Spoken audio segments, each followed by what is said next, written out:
लोकदल प्रवक्ता ने 2000 रुपए के नोट बंद करने के निर्णय को बताया जनविरोधी। नमस्कार, आप देख रहे हैं अमन लेखनी न्यूज। केंद्र सरकार अपने लोगों के फायदे के लिए 2000 रुपए का नोट बंद कर रही है। 30 सितंबर तक बैंकों में वापस होगा 2000 का नोट। राष्ट्रीय दल लोकदल राष्ट्रीय प्रवक्ता अनिल दुबे ने केंद्र सरकार को जमकर घेरा, कहा कि फिर वही लाने, फिर वही मारामारी। 2000 रुपए का नोट लाना भी माशे स्टॉक था। काले धंधे ना तो तब बंद हुए ना अब बंद होंगे। आम जनता को परेशान करना इनका काम है। साथ ही उन्होंने कहा कि केंद्र सरकार का 2000 रुपए का नोट बंद करने का निर्णय जनविरोधी है। यह केंद्र सरकार ने दूसरी बार इस तरह का काम किया है जिससे देश में फिर लाइनें लगेंगी। 1000 रुपए का नोट सरकार ने बंद किया था और कहा था कि काला धन वापस आएगा, लेकिन काला धन वापस नहीं आया, लेकिन लाइनें जरूर लगी। 2000 रुपए का नोट बंद कर फिर से देश में लाइनें लगेंगी। आखिर केंद्र सरकार करना क्या चाहती है?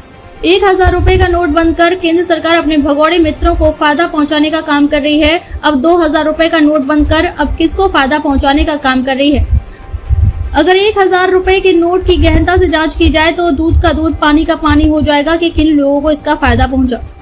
अब 2000 रुपए का नोट बंद कर यह भी अपने लोगों को फायदा पहुंचाने का काम कर रहे हैं। यह निर्णय जनविरोधी है। केंद्र सरकार को इस तरह का निर्णय नहीं लेना चाहिए, इसे वापस लिया जाए।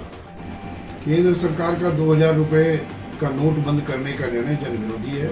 यह केंद्र सरकार ने दूसरी बार इस तरह का काम किया है जिससे देश में लाइनें लगेंगी। 1000 रुपए का नोट भी इन्होंने बंद किया था और कहा था कि इससे काला धन वापस आएगा, लेकिन काला धन वापस तो नहीं आया, लाइनें जरूर लगी। उस समय लाइनें लगी और 2000 रुपए का नोट बंद कर दिया, अब फिर से लाइनें लगेंगी।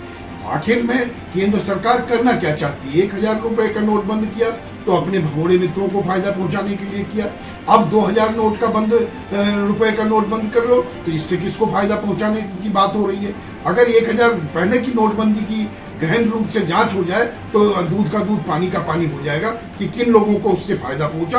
अब 2000 रुपए का नोट बंद करके ये भी अपने लोगों को फायदा पहुंचाने का निर्णय है। ये जनविरोधी है। ये केंद्र सरकार को इस तरह का निर्णय नहीं लेना चाहिए, ये वापस लिया जाना चाहिए।